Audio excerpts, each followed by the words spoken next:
আসসালামু আলাইকুম। অবিরাম বাংলার সংবাদে সবাইকে স্বাগত জানাচ্ছি। আমি মারিয়া চৌধুরী। শুরুতেই বিআরবি কেবল সংবাদ শিরোনাম।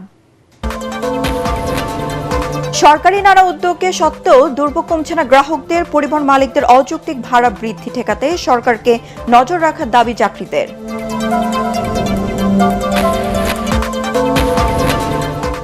3 মাস অন্তর সম্পাদকদের সাথে বৈঠকে বসবেন প্রধানমন্ত্রী। উদার গণতন্ত্রের সাথে হাঁটলে সরকারের প্রতি সমর্থন অব্যাহত রাখার প্রতিশ্রুতি নোয়াবের।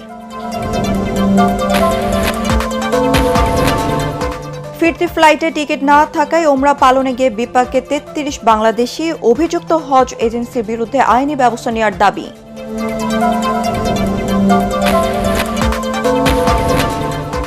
এবং ইরানের সাথে অনির্দিষ্টকালের যুদ্ধবিরতির মেয়াদ বাড়ানোর ঘোষণা ট্রাম্পের। নো অবরোধ তুলে নিলেই ইসলামাবাদে আলোচনা হতে পারে জানালেন সাইদ।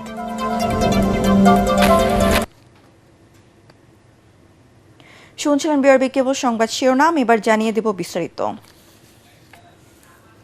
সরকার জ্বালানি তেলের পর্যাপ্ত মজুদের কথা বললেও দুর্ভোগ কমছে না গ্রাহকদের। ঘন্টার পর ঘন্টা লাইনে দাঁড়িয়েও মিলছে না তেল। রাজধানীর বেশ কিছু পাম্পে ফুয়েল অ্যাপ ছাড়া তেল না দেওয়ায় নতুন করে তৈরি হয়েছে ভোগান্তি। সম্প্রতি বিশ্ববাজারের সাথে সমন্বয় করে সরকার জ্বালানি তেলের দাম বাড়ায়। এই সুযোগে পরিবহন মালিকরা যাতে অযৌক্তিক ভাড়া বৃদ্ধি করতে না পারে সেদিকে সরকারকে নজর রাখার দাবি জানিয়েছেন যাত্রীরা।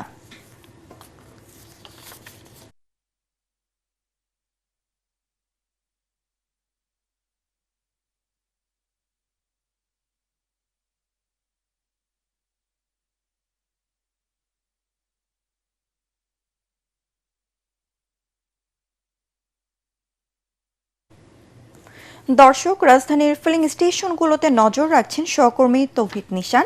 যুক্ত হচ্ছে তার সাথে। নিশান, জ্বালানির দাম বৃদ্ধিতে বাসের ভাড়া বাড়ানো হয়েছে কি এবং এ বিষয়ে আমাদেরকে জানান। তাছাড়া রোদ মাথায় নিয়ে আজও কি যানবাহনের দীর্ঘ লাইনের সারি দেখতে পাচ্ছেন? একটু জানান।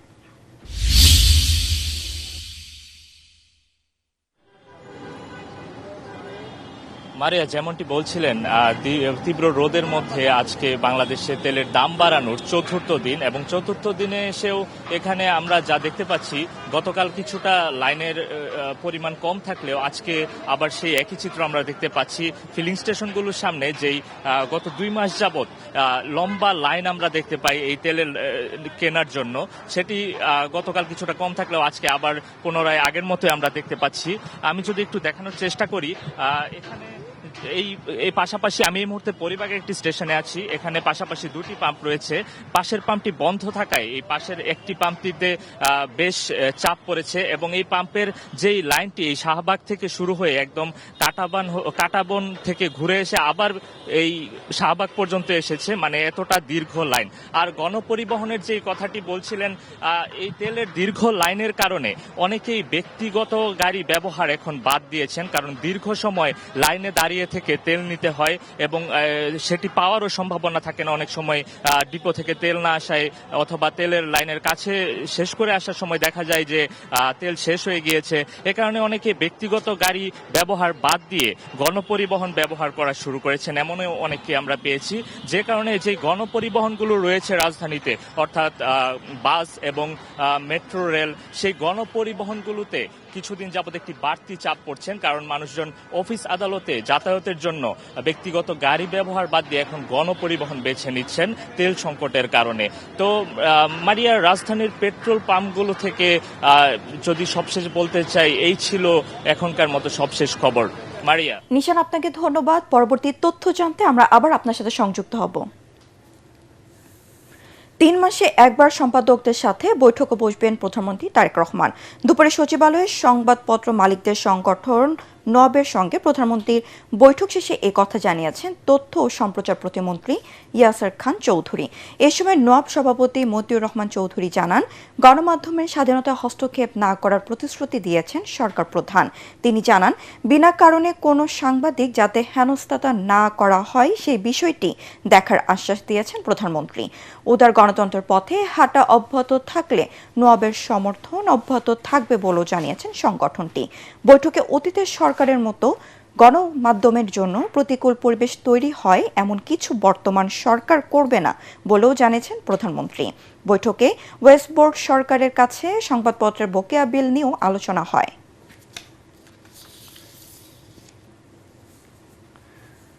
বিএনপির একটি উচ্চ পর্যায়ের প্রতিনিধি দল চীনের শীর্ষ নেতৃবৃন্দদের সঙ্গে দ্বিপাক্ষিক বৈঠক করেছে। মঙ্গলবার বেইজিংয়ের গ্রেট হল অব দ্য পিপলে দলটির মহাসচিব মির্জা ফখরুল ইসলাম আলমগীর এর নেতৃত্বে প্রতিনিধি দলটি চীনের ভাইস প্রেসিডেন্ট হান জং-এর সাথে বৈঠক করে। এছাড়া চীনে কমিউনিস্ট পার্টির আন্তর্জাতিক বিভাগের মন্ত্রী লিউ হাইসিং এর সঙ্গেও পৃথক বৈঠক অনুষ্ঠিত হয়। বৈঠকে বাংলাদেশ ও চীনের মধ্যকার দ্বিপাক্ষিক সম্পর্কের বিভিন্ন দিক নিয়ে গঠনমূলক আলোচনা হয়। পারস্পরিক স্বার্থ সংশ্লিষ্ট ক্ষেত্রে সহযোগিতা আরও জোরদারে গুরুত্বারোপ করেন উভয় পক্ষ। বিএনপি মহাসচিব বলেন, জাতীয় স্বার্থ, সার্বভৌমত্ব ও জনকল্যাণকে অগ্রাধিকার দিয়ে সবার আগে বাংলাদেশ নীতিতে বৈদেশিক সম্পর্ক এগিয়ে নিয়ে যাচ্ছে বাংলাদেশ। তিনি এক চীন নীতির প্রতি বাংলাদেশের সমর্থন পুনর্ব্যক্ত করেন। রোহিঙ্গা ইস্যুতে মির্জা ফখরুল বলেন, এই মানবিক সংকট মোকাবেলায় চীনের অব্যাহত সহযোগিতা গুরুত্বপূর্ণ। এছাড়া তিস্তা নদী ব্যবস্থাপনা প্রকল্প ও স্বাস্থ্য খাতে সহযোগিতা বৃদ্ধির আহ্বান জানান তিনি।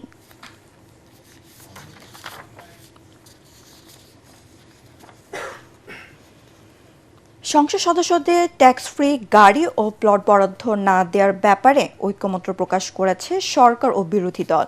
সংসদে এ নিয়ে আলোচনায় অংশ নিয়ে বিরোধী দলীয় নেতা ডক্টর শফিকুর রহমান ও স্বরাষ্ট্রমন্ত্রী সালাউদ্দিন আহমেদ এমন মনোভাব তুলে ধরেন। এছাড়া উপজেলা পরিষদের সংসদ সদস্যদের জন্য আলাদা অফিস দেওয়ার সিদ্ধান্তকে সাধুবাদ জানিয়েছে বক্তব্য দেন অনেকে। এদিকে এলপিজির গ্যাসের দাম মাত্রাতিরিক্ত না বাড়িয়ে তা সহনীয় রাখতে সরকারের প্রতি আহ্বান জানান এনসিপির সদস্য সচিব আক্তার আহমেদ। এদিন প্রশ্ন উত্তরের পর্বে অর্থমন্ত্রী আমির খসরু মাহমুদ চৌধুরী জানান, পাচার হওয়া অর্থ দেশে ফেরাতে সরকার নানা উদ্যোগ নিয়েছে।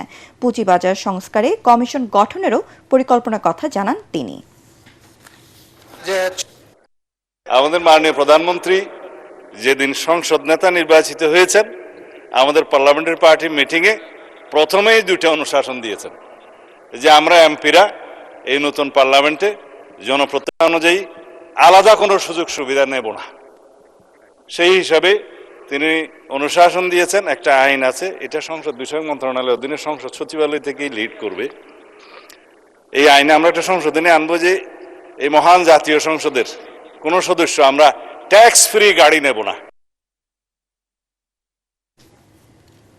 ত্রয়োদশ জাতীয় সংসদে সংরক্ষিত নারী আসনে নির্বাচনে মনোনয়নপত্র জমা দিয়েছেন 53 জন প্রার্থী।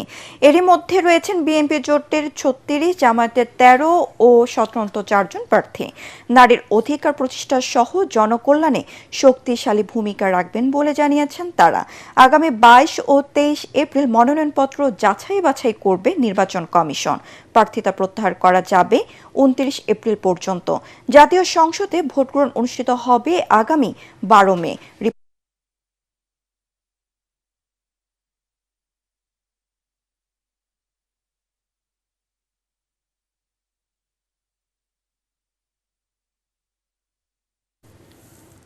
গত কয়েকদিনে হামে আক্রান্ত বেশ কিছু শিশু সুস্থ হয়ে বাড়ি ফিরেছে। তবে প্রতিদিন নতুন করে রোগী ভর্তি হওয়ার হারও অনেক বেশি। গত 24 ঘন্টায় দেশে হাম ও হামের উপসর্গ নিয়ে আরও 3 জনের মৃত্যু হয়েছে। এর মধ্যে হামে আক্রান্ত হয়ে এক শিশু মারা গেছে বলে নিশ্চিত করেছে স্বাস্থ্য অধিদপ্তর। বাকি 2 জন শিশু মারা গেছে উপসর্গ নিয়ে। এদিকে হামে আক্রান্ত হয়ে গত একদিনে ময়মনসিংহ মেডিকেল কলেজ হাসপাতালে 36 শিশু ভর্তি এবং 35 শিশু সুস্থ হয়ে বাড়ি ফিরে গেছে। হাসপাতালে চিকিৎসাধীন রয়েছে 86 শিশু। মাক্স হজ গ্রুপের মাধ্যমে ওমরা পালন করতে গিয়ে বিপাকে 33 জন ধর্মপ্রাণ মুসলমান। ফিরতি ফ্লাইটে টিকিট না করেই তাদের মক্কা পাঠে প্রতিষ্ঠানটি। ফলে নির্দেশনা মতে 18 এপ্রিলের মধ্যে সৌদি আরব ত্যাগের কথা থাকলেও টিকিট না থাকায় দেশে ফিরতে পারছেন না এসব ওমরা পালনকারীরা। সৌদি থেকে সাজিদুল ইসলামের পাঠানো তথ্য ছবিতে আরও জানাচ্ছেন আশিকুর রহমান। হজযাত্রা স্বাচ্ছন্দ্য করতে সৌদি সরকার 18 এপ্রিলের মধ্যে সকল ওমরা যাত্রীদের দেশটি ত্যাগে নির্দেশনা দিলেও কখনো মক্কা কখনো জেদ্দায় ঘুরে বেড়াচ্ছেন বাংলাদেশ থেকে ওমরা পালন করতে আসা ৩৩ জন ধর্মপ্রাণ মুসলমান। অভিযুক্ত মাস্ক হজ গ্রুপ ট্রাভেল এজেন্সি ৫ই এপ্রিলে ফিরতি ফ্লাইটের ভুয়া টিকিট দিয়ে মক্কায় পাঠান তাদের। বর্তমানে থাকা ও খাবার সংকটে দিন পার করছেন তারা। এখানে এর মাঝে বাচ্চা আছে ৩ জন ৪ জন আর মহিলা আছে ৯ জন। ওনাদেরকে নিয়ে আমরা অনেক টেনশনে আছি যে আমরা পুরুষ মানুষ জেল কাটতে পারবো, কিন্তু এই বাচ্চা মহিলাদেরকে দিয়ে আমরা কি করব? আজকে ফার্স্ট দিনটা মাঝে কোনো খোঁজ খবর নাই, খাওয়া দেয় না। আগে খাওয়া দিছে, আজ ফার্স্ট দিন নাগাদ কোনো খাওয়া টাওয়া কিছু দেওয়া হয় নাই, যোগাযোগ নাই। এখন বর্তমানে আমরা আছি প্রায় ৩২ জন। 32 জন বাংলাদেশে আমরা যেতে পারতেছি না, আমাদের ভিসার এক্সপায়ার 18 তারিখে শেষ হয়ে গেছে।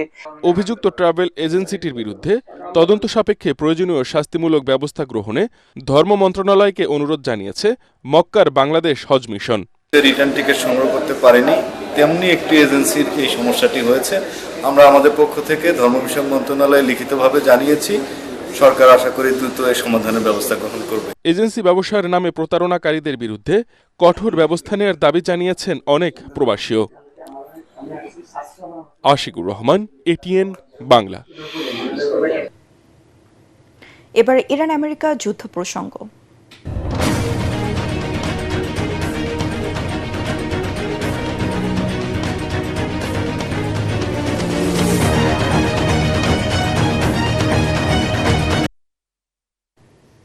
ইরানের সাথে অনির্দিষ্টকালের জন্য যুদ্ধবিরতির মেয়াদ বাড়ানোর ঘোষণা দিলেন মার্কিন প্রেসিডেন্ট ডোনাল্ড ট্রাম্প।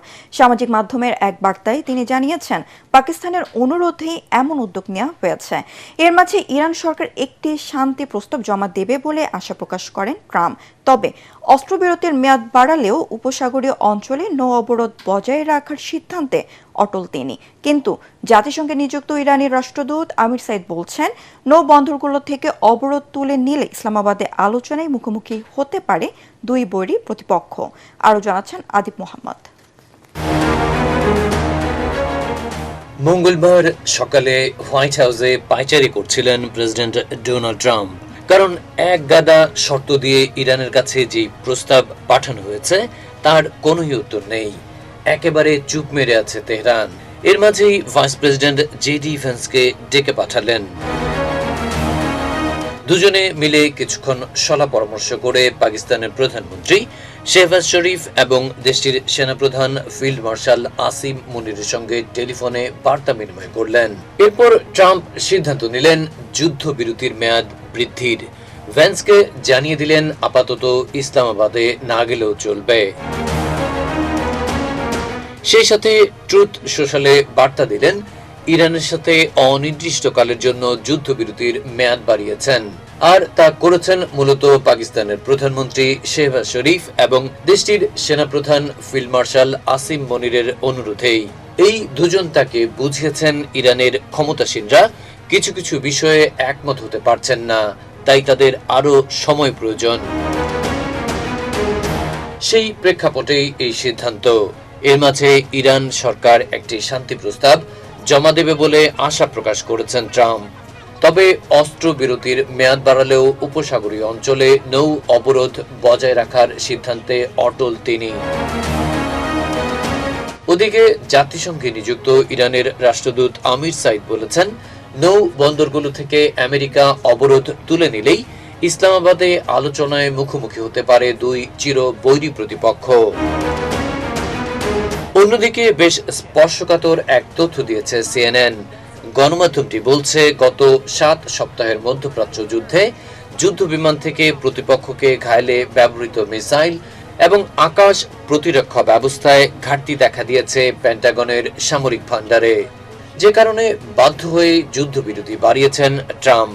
না হলে ইরানের ক্ষেপণাস্ত্র উপসাগরীয় অঞ্চলে মার্কিন ঘাঁটিগুলোতে অবলীলায় আঘাত হানতে পারত। আদিব মোহাম্মদ, এটিএন বাংলা। চলতি বছরে তেল সংকটের কারণে সেচ নিয়ে চিন্তিত ঝালকাঠি জেলার তরমুজ চাষিরা।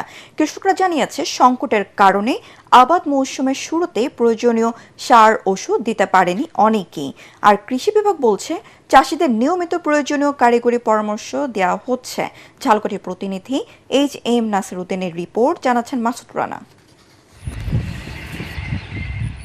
ঝালকাঠি জেলায় এবার রবি মৌসুমে তরমুজ চাষের লক্ষ্যমাত্রা নির্ধারণ করা হয়েছিল 1119 হেক্টর জমিতে, তবে আবাদ হয়েছে 1127 হেক্টর জমিতে। লাভজনক হওয়ায় গত বছর থেকে তরমুজে বাণিজ্যিক আবাদ বেড়েছে। তবে চলতি বছর আবাদের শুরুতে প্রয়োজনীয় সার ঔষধ সংকটের পাশাপাশি ঝড় বৃষ্টিতে বিরূপ পরিস্থিতিতে পড়েন চাষিরা। এই অবস্থায় কাটিয়ে উঠলেও নতুন করে তেল সংকটে সেচ নিয়ে চিন্তিত তারা। তাই বিস্তীর্ণ মাঠে তরমুজের ভালো ফলন দেখেও স্বস্তিতে নেই কৃষকরা। বর্তমানে তেল লাগে আমার 20 লিটার তেল হয় পাচ্ছে, একবার করি আর একটু করি। তরমুজ যা পড়ছে মোটামুটি কান টিকে থাকা যায়, পেয়ারা বড় কঠিন, আমার খুব কষ্টে আমরা আছি। আমার বাতাসে গাছ নষ্ট করে ফেলেছে, নষ্ট করতে এখন তো ফলন ভাই অনেক কম। যে টাকা খরচ হয়েছে এ টাকা আসে কিনা তাও বলা সম্ভব না। জেলা কৃষি সম্প্রসারণ অধিদপ্তরের উপপরিচালক জানান, ঝালকাঠিতে প্রতি বছরই তরমুজে আবাদ বাড়ছে। কৃষি বিভাগের পক্ষ থেকে চাষিদের নিয়মিত প্রয়োজনীয় কারিগরি পরামর্শ দেয়া হচ্ছে। যে এখানে আসলে অল্প বিনিয়োগে বেশি পরিমাণ লাভ পেয়ে থাকে এবং একটা নির্দিষ্ট সময় তরমুজের বেশ ভালো মূল্য পায় কৃষকরা। আমরা কৃষি সম্প্রসারণ দপ্তরের পক্ষ থেকে তাদেরকে বিভিন্ন সময়ে তরমুজ চাষের জন্য যে কারিগরি পরামর্শ এগুলো দিয়ে যাচ্ছি এবং ভবিষ্যতে তরমুজের প্রসেসিং করে আমরা যেন আরো উন্নত মানের বিভিন্ন খাদ্য উপাদান তৈরি করতে পারি, সেজন্য আমরা তাদেরকে পরামর্শ দিয়ে যাচ্ছি। কৃষি বিভাগের তথ্য মতে চলতি মৌসুমে ঝালকাঠি জেলায় 127 হেক্টর জমি থেকে 2040 মেট্রিক টন তরমুজ পাওয়া যাবে। Bureau report, ATN Bangla. ঝিনাইদহে ট্রাকের চাকায় পিষ্ট হয়ে 2 মোটরসাইকেল আরোহী কিশোর নিহত হয়েছে। ঝিনাইদহ মাগুরা মহাসড়কের সদর উপজেলার 5 মাইলে এই দুর্ঘটনা ঘটে। পুলিশ ও স্থানীয়রা জানায়, সদর উপজেলার বিজয়পুর গ্রামের মিজানুর রহমানের কিশোর আরিফ ও সোহান মোটরসাইকেলে বাড়ি থেকে ঝিনাইদহ শহরের দিকে যাচ্ছিল। পথে 5 মাইল এলাকায় পৌঁছলে পাশ দিয়ে যাওয়া একটি মাহিন্দ্রাতের মোটরসাইকেলটিকে ধাক্কা লাগে।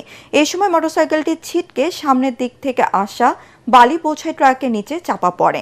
এতে ঘটনাস্থলে 2 জন নিহত হয়। খবর পেয়ে পুলিশ ও ফায়ার সার্ভিস লাশ উদ্ধার করে ময়নাতদন্তের জন্য সদর হাসপাতালে মর্গে পাঠায়।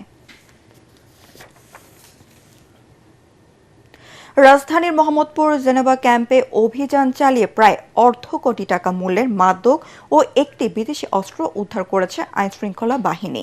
এ সময় আটক করা হয় বেশ কয়েকজনকে। নিয়মিত অভিযানের অংশ হিসেবে মঙ্গলবার রাতে জেনেভা ক্যাম্পে অভিযান চালায় পুলিশ ও APBN। পুলিশ জানায়, অনেক বছর ধরে টেইলার্স ব্যবসার আড়ালে মানু নামে একজন হেরোইন ও গাঁজা বিক্রি করে আসছিল। পরে তার বাসায় অভিযান চালিয়ে অর্ধ কোটি টাকা মূল্যের হেরোইন ও গাঁজা উদ্ধার করে। তবে অভিযানের তথ্য পেয়ে পালিয়ে যায় মানু। অভিযান চালানো হয় বুনিয়া সোহেলের শাশুড়ির বাড়িতেও। সেখান থেকে উদ্ধার করা হয় একটি বিদেশি অস্ত্র। এই সময় মাদক ব্যবসা ও বিভিন্ন অপরাধে জড়িত বেশ কয়েকজনকে আটক করে পুলিশ। এবার আন্তর্জাতিক সংবাদ।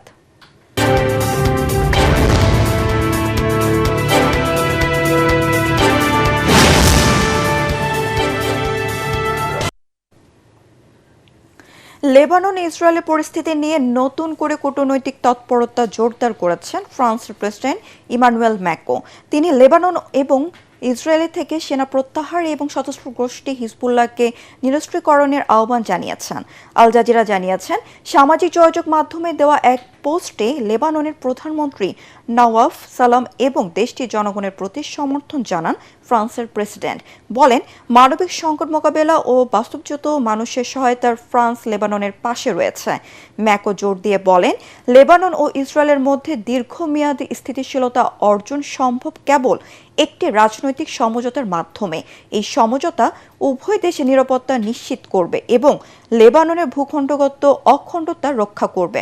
বর্তমানে ইসরায়েল ও লেবাননের মধ্যে 10 দিনের একটি অস্থায়ী যুদ্ধবিরতি কার্যকর রয়েছে। ঢাকার ধামরাইয়ে লাইসেন্সবিহীন ডিজেল বিক্রির অভিযোগে এক ব্যবসায়ীকে আর্থিক জরিমানা করেছে ভ্রাম্যমাণ আদালত। মঙ্গলবার রাতে মজুত করে অধিক দামে তেল বিক্রি করেছে এমন সংবাদের ভিত্তিতে কালামপুর বাজারে অভিযান চালায় উপজেলা সহকারী কমিশনার ভূমি ও নির্বাহী ম্যাজিস্ট্রেট রেদওয়ান আহমেদ রাফি। এ সময় লাইসেন্সবিহীনভাবে ডিজেল বিক্রির সত্যতা পাওয়ার মাইমুনা ট্রেডার্সকে 10,000 টাকা জরিমানা করা হয়। নির্বাহী ম্যাজিস্ট্রেট জানান, অবৈধ জ্বালানি ব্যবসা রোধে এ ধরনের অভিযান অব্যাহত থাকবে। কালোবাজারি মজুদের বিরুদ্ধে কঠোর ব্যবস্থা নেওয়া হবে। এবার খেলার খবর।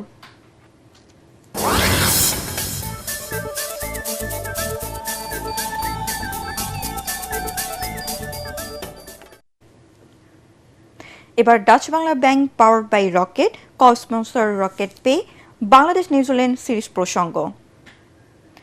অভিজ্ঞ দুই পেসার মুস্তাফিজুর রহমান ও তাসকিন আহমেদকে বিশ্রামে রেখে নিউজিল্যান্ডের বিপক্ষে টি-20 সিরিজের প্রথম 2 ম্যাচের জন্য 15 সদস্যের দল ঘোষণা করেছে বাংলাদেশ ক্রিকেট বোর্ড বিসিবি। দলে বড় চমক হিসেবে ডাক পেয়েছেন pace bowling allrounder Abdul Gaffar Saqlain. BCB সংবাদ বিজ্ঞপ্তিতে জানিয়েছে, দীর্ঘদিন টানা খেলার মধ্যে থাকায় মুস্তাফিজুর রহমান ও তাসকিন আহমেদের পাশাপাশি গতি তারকা নাহিদ রানাকেও প্রথম 2 ম্যাচের জন্য বিশ্রাম দিয়েছে নির্বাচক প্যানেল। সিরিজের প্রথম টি-20 ম্যাচটি দুটি হবে আগামী 27 ও 29 এপ্রিল চট্টগ্রামে বীরশ্রেষ্ঠ শহীদ flight lieutenant Motiur Rahman cricket স্টেডিয়ামে।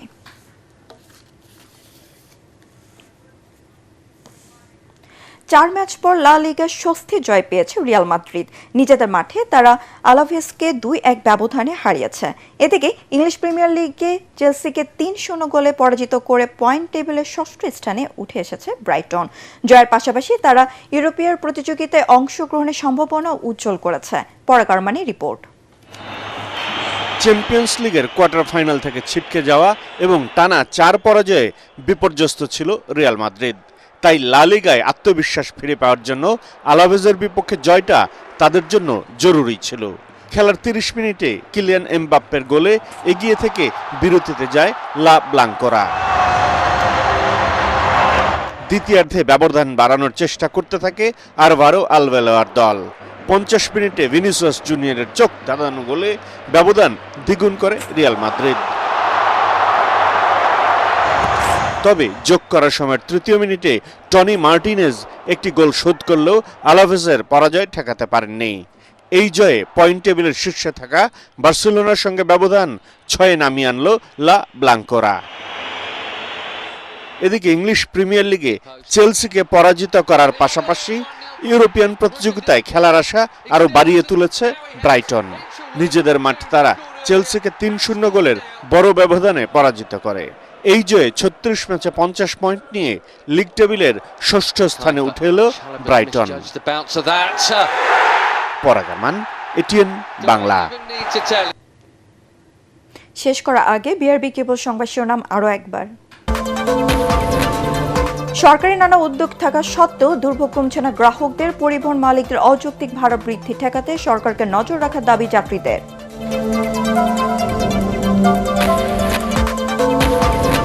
3 মাস অন্তর সম্পাদকদের সাথে বৈঠকে বসবেন প্রধানমন্ত্রী। উদার গণতন্ত্রের পথে হাঁটলে সরকারের প্রতি সমর্থন অব্যাহত রাখার প্রতিশ্রুতি নোয়াবের।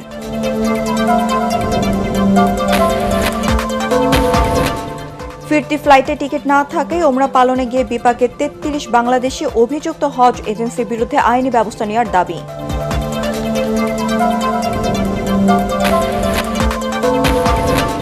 এবং ইরানের সাথে অনির্দিষ্টকালে যুদ্ধবিরতির মেয়াদ বাড়ানোর ঘোষণা ট্রাম্পের। নৌ অবরোধ তুলে নিলেই ইসলামাবাদে আলোচনা হতে পারে, জানালেন সাইদ।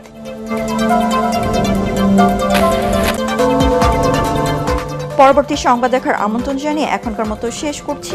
এটিএন বাংলা সংবাদ ইউটিউবে দেখতে ব্রাউজ করুন youtube/ATN বাংলা নিউজ। ধন্যবাদ সবাইকে।